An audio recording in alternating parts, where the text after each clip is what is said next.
에스겔서 47장 1절에서 12절 말씀 우리 다 함께 같이 합독하도록 하겠습니다. 그가 나를 데리고 성전문에 이르시니 성전의 앞면이 동쪽을 향하였는데 그 문지방 밑에서 물이 나와 동쪽으로 흐르다가 성전 오른쪽 제단 남쪽으로 흘러내리더라. 그가 또 나를 데리고 북문으로 나가서 바깥길로 꺾여 동쪽을 향한 바깥문에 이르시기로 본즉 물이 그 오른쪽에서 스며나오더라.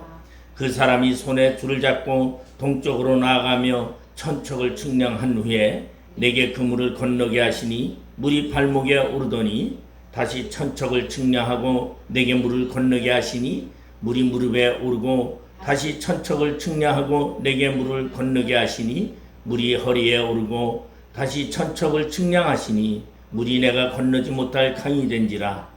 그 물이 가득하여 헤엄칠 만한 물이요 사람이 능히 건너지 못할 강이더라. 그가 내게 이르시되 인자야 내가 이것을 보았느냐 하시고 나를 인도하여 강가로 돌아가게 하시기로 내가 돌아가니 강 좌우편에 나무가 심이 많더라. 그가 내게 이르시되 이 물이 동쪽으로 향하여 흘러 아라바로 내려가서 바다에 이르리니 이 흘러내리는 물로 그 바다의 물이 되살아나리라. 이 강물이 이르는 곳마다 변성하는 모든 생물이 살고 또 고기가 심이 많으리니 이 물이 흘러 들어가므로 바닷물이 되살아나겠고 이 강이 이르는 각처의 모든 것이 살 것이며 또 이 강가에 어부가 설 것이니 엔게디에서부터 에네글라임까지 금을 치는 곳이 될 것이라.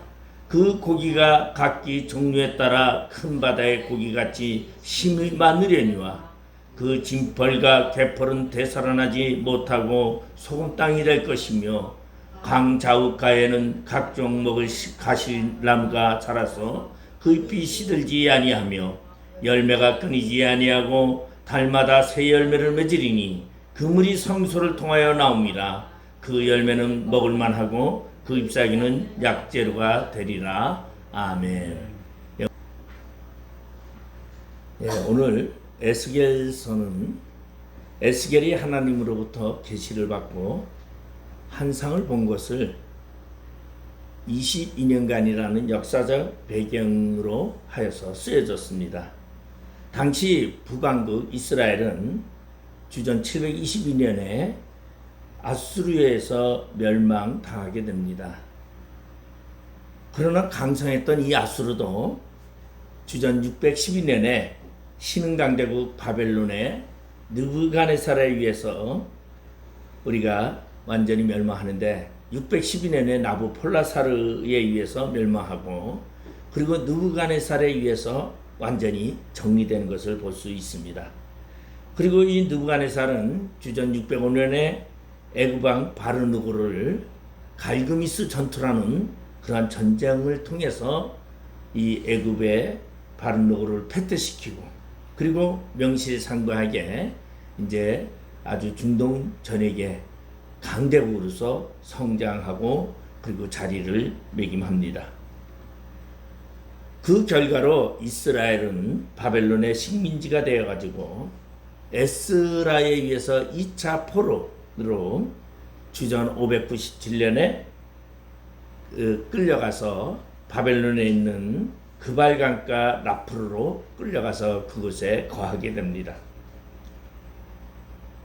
이스라엘 사람들은 히브리 사람들은 그 바벨론에 끌려가서 그래도 하나님의 언약 다윗의 언약이라는 그 언약을 생각하면서 유다는 멸망하지 않을 것이고 예루살렘은 절대 멸망하지 않을 것이라는 그러한 낙관적인 생각을 가지고 있었습니다.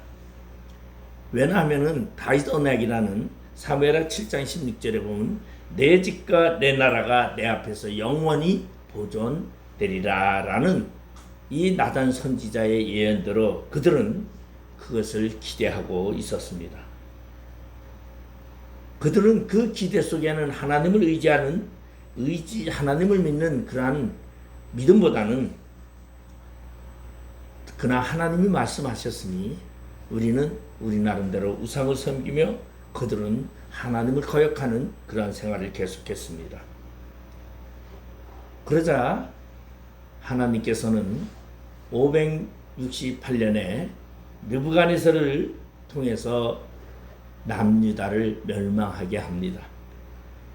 결국은 절대 넘어지지 않을 것 같은 그 예루살렘, 그리고 그 성전이 아예 폐허가 되고, 그리고 성전 안에 있던 지성소 안에 있던 언약궤는 이미 없어져 있었습니다.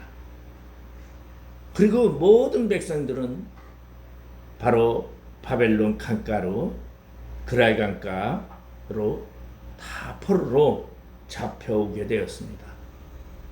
그런가 하면은 그 당시에 유다의 왕이었던 시드기야는 말 그대로 두 눈이 뽑히고 쇠사슬에 묶여서 그리고서는 바벨론으로 끌려가는 그러한 처지가 되었습니다.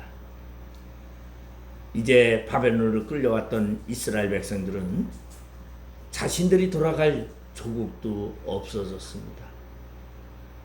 그래서 그들은 그 바벨론 강가에서 울며 매일매일 울고 또 울었습니다. 그러한 이스라엘 백성들에게 하나님께서 오늘 에스겔을 통하여 회복의 말씀을, 회복의 한상을 통하여 그들에게 말씀하고 있는 것입니다. 바로 하루는 에스겔이 하나님의 사자에 이끌려서 성전에 들어갔는데, 에스겔이 가서 보니까 성전 문지방에서 물이 흘러내리기 시작하는데, 이 마침내 큰 강을 이루고, 그리고 그 모습을 보면서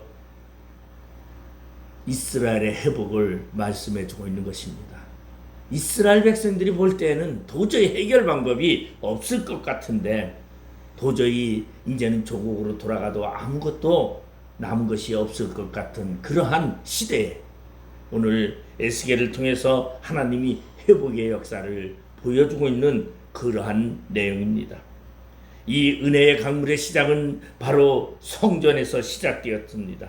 그래서 1절에 보니까 그가 나를 데리고 성전문에 이르시니 성전의 앞면이 동쪽을 향하였는데 그 문지방 밑에서 물이 나와 동쪽으로 흐르다가 성전 오른쪽 제단 남쪽으로 흘러내리더라고 말씀하고 있습니다.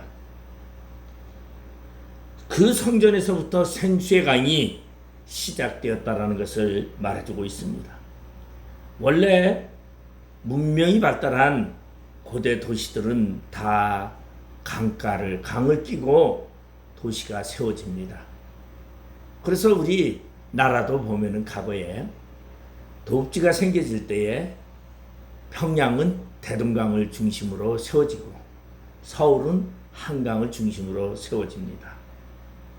세계 4대 문명의 발상지도 모두 보면은 강가에서 시작이 됩니다. 그런데 예루살렘이라는 도시는, 그 도시는 다른 도시들과 상관없이, 다른 도시들과 비교해보면 강이 없습니다. 그래서 예루살렘에는 강이 없죠. 그래서 예루살렘에 사람들이 먹는 물이 너무나 힘들어서 그들은 귀여운 샘물을 파가지고, 그리고 예루살렘 성 안으로 끌어들여서 인공못을 팠습니다. 그래서 예루살렘 안에 있는 이 못들은 다 인공못이죠. 그러면 왜 예루살렘은 강가로 중심을 안 하고 강으로 하지 아니하고 그런 강이 없는 곳에 있을까요? 여기는 하나님의 섭리가 그곳에 담겨 있음을 알 수 있습니다. 오직 하나님의 능력과 은혜만을 전적으로 의존한다는 그러한 표현이 그곳에 있습니다.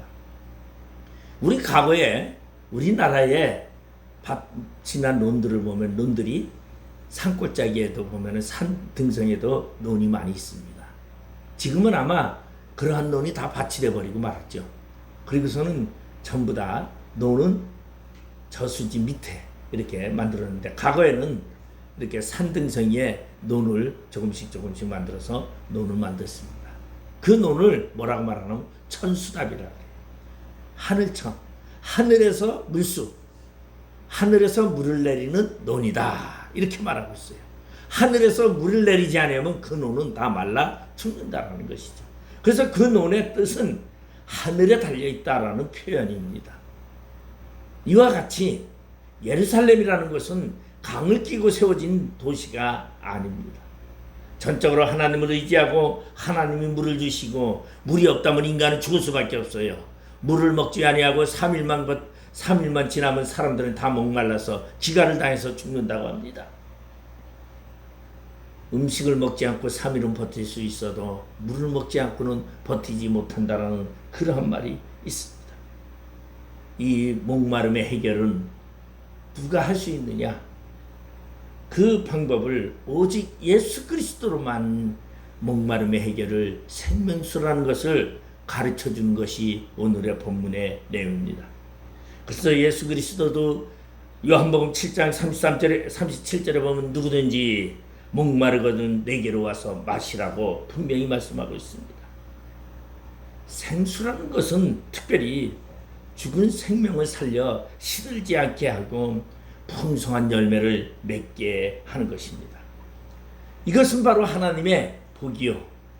그리고 하나님은 위로하고 하나님은 모든 자들에게 참 복을 주시기 위한 그 계획 속에서 오늘 에스겔을 통하여 바벨론의 비로 포로로 잡혀갔지만 그들에게 회복의 역사와 그리고 그들에게 아름다운 풍성함을 약속하는 내용입니다. 그러나 다 그렇지는 않습니다. 왜냐하면 오늘 본문에 보면 11절에 보면 그 진펄과 개펄은 되살아나지 못하고 소금 땅이 될 것이며 생수를 받아들이지 못하는 그곳은 소금 땅이 될 수밖에 없다고 저주를 말하고 있습니다. 하나님은 자기 백성을 절대적으로 버리지 않는다는 것이죠. 그리고 하나님은 자비를 베푸셔서 자기 백성에게 생명을 준다는 것을 말해주고 있습니다.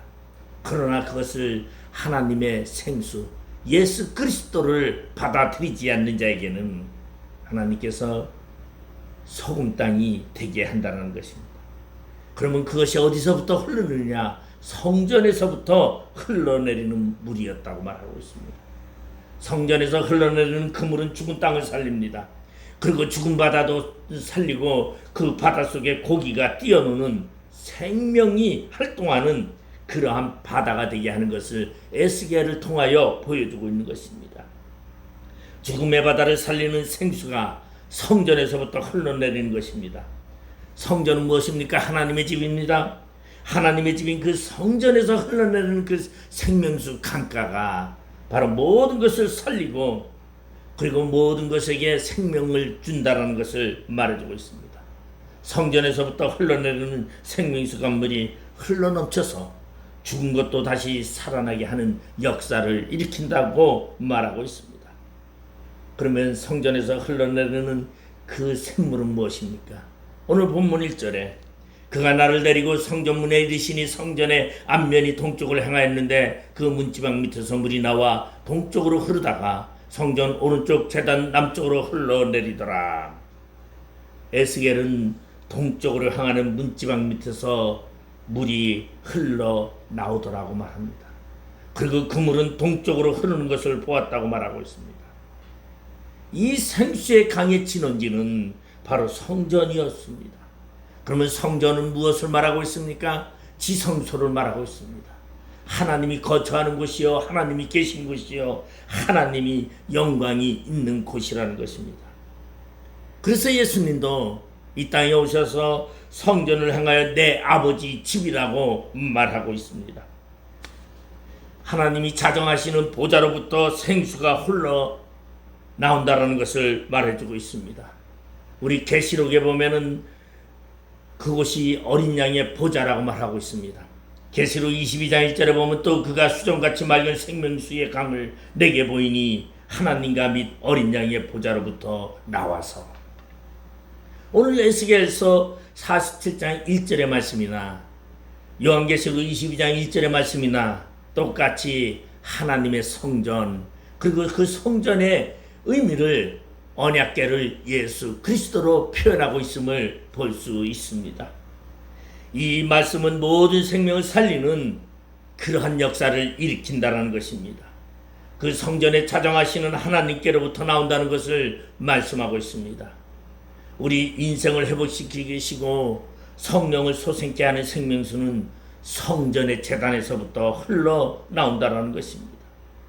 이 말은 다시 쉽게 말하면 오늘의 교회가 진정한 생명의 샘이라는 것입니다. 세상에는 훌륭하고 좋고 아주 멋있는 것들이 굉장히 많습니다. 또한 많은 단체와 기관들이 있습니다. 그렇지만 그러한 단체와 기관은 영혼을 살리는 일을 감당하지 못합니다. 오직 생명수가 흐르는 곳은 성전밖에 없다는 것을 말해주고 있습니다. 이 말은 다시 말해서 오늘의 교회 위에는 생명수가 흐르는 것이 없다는 것입니다. 다시 말해서 교회를 떠나서 구원도 없고 영적인 기쁨도 없다라는 것입니다. 여러분, 그러면 교회라는 것은 무엇입니까? 예수 그리스도로 말미암아 새 생명을 얻은 자를 교회라고 말합니다. 그러나 그러한 교회들이 모여 있는 것을 우리는 예배당이라고 말하고 우리는 교회라고 말하고 있습니다. 교회만이 생명수가 나오는 근원이 된다라는 것입니다. 그렇기 때문에 우리 성도는 교회를 가까이 해야 합니다. 이 말은 다시 말해서 예수 그리스도를 가까이 해야 된다는 것입니다. 그러할 때에 하나님은 놀라운 길을 열어주신다는 것입니다. 근데 반면에 세상에서 보면 사탄은 우리로 하여금 교회를 멀리하게 합니다. 주의 성수도 못하게 바쁘게 합니다. 세상 일에 바빠서 주의 성수도 못하게 하고, 그런가 하면 또한 교회 나가서 자꾸 시험에 들게 해서 교회를 가지 못하게 합니다. 교회 갔더니 누가 어느 집사가 싫어서 가기 싫다라고 말하며 점점 안 가기 시작하면은 그의 영혼은 메말라 갑니다. 왜? 매일 주님 앞에 나와 예배할 때마다 우리의 심령에는 생수의 강이 넘치기 때문에 생명이 살아나지만, 생수의 강이 넘치지 못하고 강물을 받아들이지 못한 자들에게는 갈급함이 생길 수밖에 없다라는 것입니다. 우리를 살리는 그러한 성전의 가장 중요한 것은 무엇입니까? 오늘 본문에 보니까 그 성전 오른쪽 제단 남쪽으로 흘러가니라, 제단이라고 말하고 있습니다. 성전에서도 제단입니다. 여러분, 제단이라는 것은 무엇을 말하고 있습니까? 여러분, 번제단이라는 것은 희생을 말합니다. 누군가의 죄를 감당하고 그 죄를 사해야 하는 것입니다. 그곳에는 항상 불이 타오르고 그리고 모든 것을 소각시키고 태워버립니다. 새 생명을 태어나게 하는 것입니다. 제단이 그러한 것입니다. 그러면 그곳에 희생이 있어야 되고 생명이 있어야 되는데, 이 제단을 표현하는 것을 바로 예수 그리스도라고 우리는 말하고 있습니다.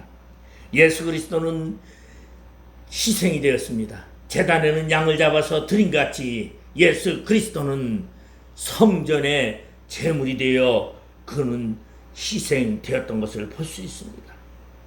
제단은 다시 말해서 예수 그리스도를 말해주고 있고 희생과 죽음을 말하고 있습니다. 동쪽 문지방 밑에서 나오는 생수는 은밀한 하나님의 보좌에서 시작되어 제단의 남쪽으로 흘렀다라는 것입니다. 여러분, 우리의 구원의 역사는 어디서부터 시작되었습니까? 하나님의 계획 속에서부터 시작이 되었습니다. 그리고 그 계획은 어디에서 실천되었습니까? 예수 그리스도의 죽음으로 말미암아 우리의 구원은 만들어졌다는 것을 만들어주고 있습니다. 바로 그러한 사건 뒤에 이제 흘러나오는 그 물에 사건은 생명력을 살리는 사건들이라고 말해주고 있습니다. 오늘의 성전에는 예수 그리스도의 십자가의 죽으심을 믿는 사람들이 믿음 안에서 생수의 강이 흘러내리는 그러한 곳이라는 것입니다. 그래서 예수님은 누구든지 목마르거든 내게로 와서 마셔라. 나를 믿는 자는 성경에 이른 것 같이 그 배에서 생수의 강이 흘러나오리라고 말씀하고 있습니다. 바로 예수 그리스도를 믿는 고백을 통해서 생수의 강물이 흘러넘치는 것입니다. 그 생수의 강물은 성전에서 발원하여 예수 그리스도의 십자가를 통하여 흘러내리고 있음을 말해주고 있습니다. 예수 그리스도의 십자가는 무엇입니까? 예수 그리스도의 십자가의 그 죽으심을 고백하는 자들에게 흘러내리는 생수라는 것을 말해주고 있습니다. 이 진리를 믿는 자는 절망 속에 있다 할지라도 기쁨이 될 수밖에 없습니다. 소망이 될 수밖에 없다는 것입니다. 그러면 그러한 생수의 강을 흘러내리는 있는 그곳에는 은혜가 넘쳐나고 그곳에는 하나님의 놀라운 성령이 역사한다라는 것입니다. 오늘 본문 2절에 보면 그가 또 나를 데리고 북문으로 나가서 바깥길로 꺾여 동쪽을 향한 바깥문에 이르시기로 본즉 물이 그 오른쪽에서 스며나오더라.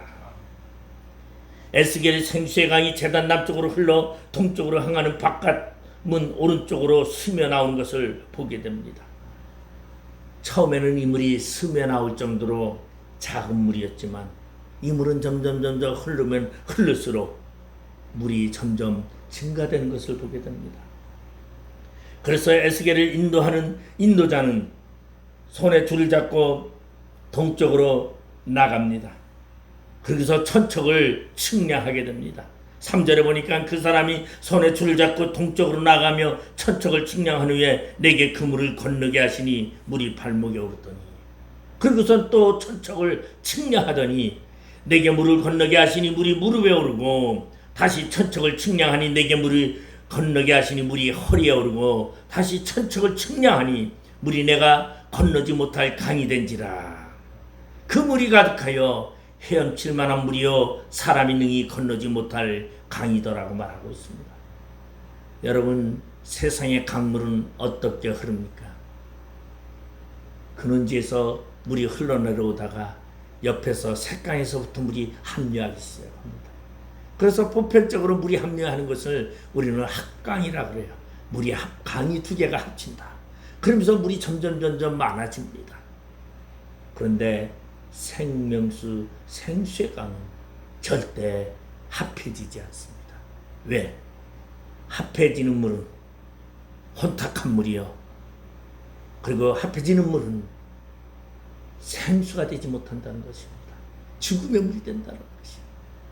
오직 성전에서 내려오는 그 물만이 성결한 물이요. 그 물만이 생명을 살리는 물인데, 그런데 놀라운 것은 그 물이 어떻게 흘러가느냐. 흘러가는데 처음에는 발목에 잠깁니다. 그리고 더 흘러가다가 그 물을 재보니 그 물이 무릎에 닿습니다. 그리고 더 물 흘러가다가 그 물을 측량하니 그 물이 허리에 찹니다. 그리고 흘러가던 그 물이 더 흘러가더니 사람이 건너지 못할 정도로 헤엄칠 만한 물이 되었다는 것입니다. 여러분, 우리가 보이는 한강은요, 저기 강원도 태백산맥을 중심으로 흘러내려오는 북한강과 그리고 저기 충주 쪽에서 흘러내려오는 남한강 물이 합쳐져서 그래서 두 줄기의 물이 내려옵니다. 근데 물이 내려올 때 만약에 충주 쪽에서 장마가 지면 흙탕물이 내려오고 북한강 물이 아무리 깨끗하다 할지라도 남한강에서 흘러내려 흙탕물이 온 물을 오염시킵니다. 세상의 물은 합쳐서 짬뽕이 됩니다. 그러나 하나님의 물은 절대 합쳐지는 것이 없습니다. 단지 점점 양이 많아진다는 거죠. 양이 많아진다는 것은 무엇을 말하냐면 성령의 충만함을 말하고 있고, 그리고 믿음의 충만함을 말하고 있고, 은혜의 풍성함을 말하고 있습니다. 예수 그리스도로 생명의 물을 받은 자는 언제나 기쁨이 넘쳐나고 점점 하나님 은혜 안에서 성전의 삶을 살아갈 때에, 거룩한 삶을 살아갈 때에는 그의 마음속에 흠족함이 넘쳐나고 순교 자리까지도 갈 수 있다라는 것입니다. 여러분, 발목에 잠길 때에는 그 물을 걸어갈 수 있습니다. 그리고 또한 무릎에 잠길 때에는 조금 힘들지만 내가 건널 수 있습니다. 근데 허리에 찰 때서부터는 이제 건너려고 하면 힘이 들기 시작을 합니다. 아예 키를 채울 정도로 물이 많아지면 걸어서 건널 수가 없습니다. 그러면 그때서부터 바로 은혜의 강이라는 것입니다. 성령의 도움으로 그 강을 건너게 되는 것을 말해주고 있습니다. 성령의 도움이 무엇입니까? 여러분 강을 건너 때 보면 헤엄쳐서 건너는 방법이 있어요. 헤엄은 어떻게 합니까? 태어나자마자 헤엄치는 사람 하나도 없습니다. 그러면 헤엄은 어떻게 돼요? 배워야 돼요. 연습을 해야 돼요. 그 헤엄은 그래서 여러분 수영장에 가서 요새는 수영을 열심히 칩니다. 배우면서 수영을 잘합니다. 근데 그 사람을 바닷가에 갖다 놓으면 파도가 치는 바닷가에 가면은 수영을 그 수영장에서 잘하던 수영을 잘못하면서 물을 먹기를 잃습니다. 그런데 바다에서 강에서 수영을 배운 사람은요 비록 세련되지는 못합니다. 수영장에서 배운 사람보다 세련되지는 못하고 폼도 나지 않습니다.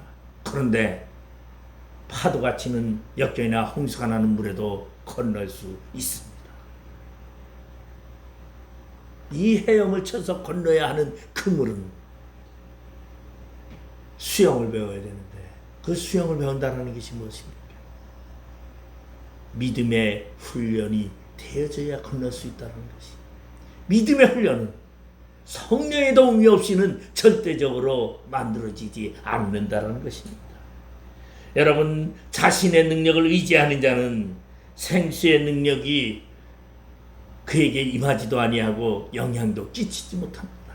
그러나 전적으로 자신이 할 수 없다라고 믿고 예수 그리스도의 말씀에 의지하는 자는 성령의 도움으로 어떠한 어려움도 건널 수 있다라는 것입니다.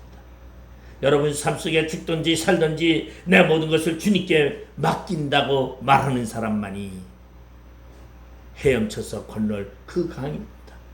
여러분 에스겔서에서 말하는 이 성전의 작은 물이 큰 강을 이루도록 여러분 그것을 건너는 것을 오늘 에스겔에게 이렇게 말합니다. 그가 내게 이르기를 인자야 내가 이것을 보았느냐 하시고 나를 인도하여 강가로 돌아가게 하시기로 내가 돌아가니 강 좌우편에 나무가 심이 많더라. 그 가득 찬 물은 세상을 살리는 물이었습니다. 그 가득 찬 물은 여러분 그냥 성전에서 나오는 그것이 아니라 죽음의 땅에 흘러서 생명을 만들어내는 그러한 물이었습니다. 강 좌우편에 보니 나무가 심이 많았더라고 말하고 있습니다. 그래서 이 물이 8절에 보니까 그가 내게 이르시되 이 물이 동쪽으로 향하여 흘러 아라바로 내려가서 바다에 이르리니 이 흘러내리는 물은 그 바다의 물이 되살아나리라. 이 물이 흘렀는데 바다로 들어갔는데 바다가 살아나더라는 것입니다. 그러면 세상의 물은요 합쳐서 흘러 들어와서 흙탕물이 되고 여러분 지저분한 오염수가 됩니다. 여러분 과거에 한강에 고기도 잡아먹지 못한다고 할 정도로 한강물이 엄청나게 지저분했습니다. 왜냐하면 저 상류에서부터 내려오는데 온갖 잡다한 지저분한 물들과 공장 폐수와 그리고 많은 인분이나 그리고 저 장마만 지면은 넘쳐나는 것이 똥물이었습니다. 그런데 오늘 여기 나오는 이 물은 점점 많아졌는데 하나도 오염되지 않았습니다. 세상에 그 어떤 것도 오염되지 아니하고 죽어간 그 죽은 강 바다와 강물이 정결하게 되고 깨끗하게 되고 생수의 물이 되어서 죽어가던 고기들이 다 살아남을 말해주고 있습니다. 아라바는 강야이며 사야는 죽음의 바다입니다.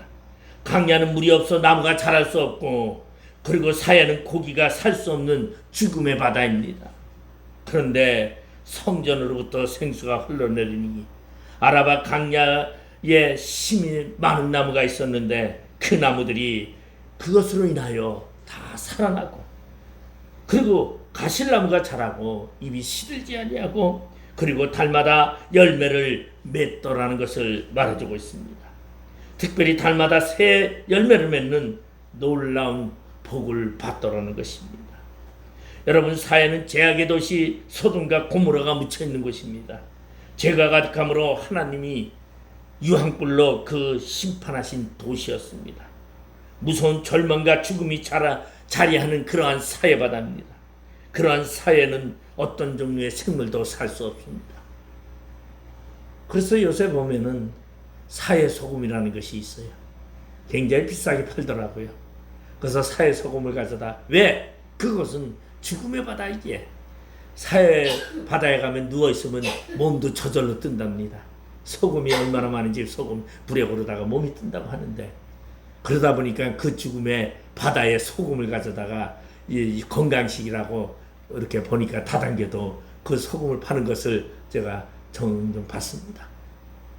소금이 많으면 죽을 수밖에 없습니다.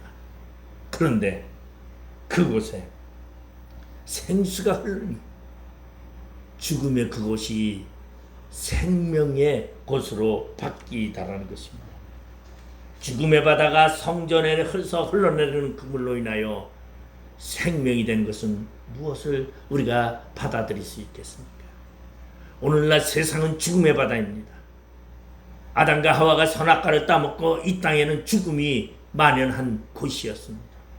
그런 죽음의 바다가 무엇을 통하여 하나님의 계획 속에서 하나님의 성전에서부터 흘러내리는 그 물이 예수 그리스도로 말미암아 오늘날 우리에게 생명을 가져다 준 것을 볼 수가 있다는 것입니다. 영원한 지옥 형벌을 받을 수밖에 없는 우리에게 살아난 능력을 예수 그리스도로 통하여 우리에게 주신 것입니다. 그런데 예수 그리스도를 받아들이지 않는 자들이 있어요. 그들은 진펄과 개펄입니다. 진펄과 개펄은 되살아나지 못하고 소금 땅이 될 것이라고 말하고 있습니다. 아무리 죽은 것을 살리는 생수라 할지라도 받아들이는 자만이 살 수 있다는 것입니다. 여러분, 받아들인다는 것은, 받아들이는 자는 누굽니까? 바로 예수 그리스도를 주라 시인하는 자만이 생수의 강을 맛보며 그 생수의 강에서 흘러나오는 그 물로 많은 열매를 맺어 영생의 열매를 맺는다라는 것입니다. 오늘 여러분, 우리는 생수의 생명이신 예수 그리스도를 통하여 우리의 삶의 생수의 강이 흘러넘치기를 바라며 여러분 풍성함이 넘치기를 주님의 이름으로 축원드리겠습니다. 기도하시겠습니다. 아버지 하나님, 은혜를 감사드립니다. 죽어가는 이 땅에 하나님의 계획 속에서 흘러내리던 그 생수는 예수 그리스도를 통하여 우리에게 살아나는 역사를 만드셨습니다. 예수 그리스도로 인하여 얻어진 그 생명, 여러분 우리가 함께 풍성함으로 만들어가며 이 세상에 흘러보내는 주님의 사명을 감당하는 저희들 되게 하여 주시옵소서. 감사하며 예수님의 이름으로 기도드리옵나이다. 아멘.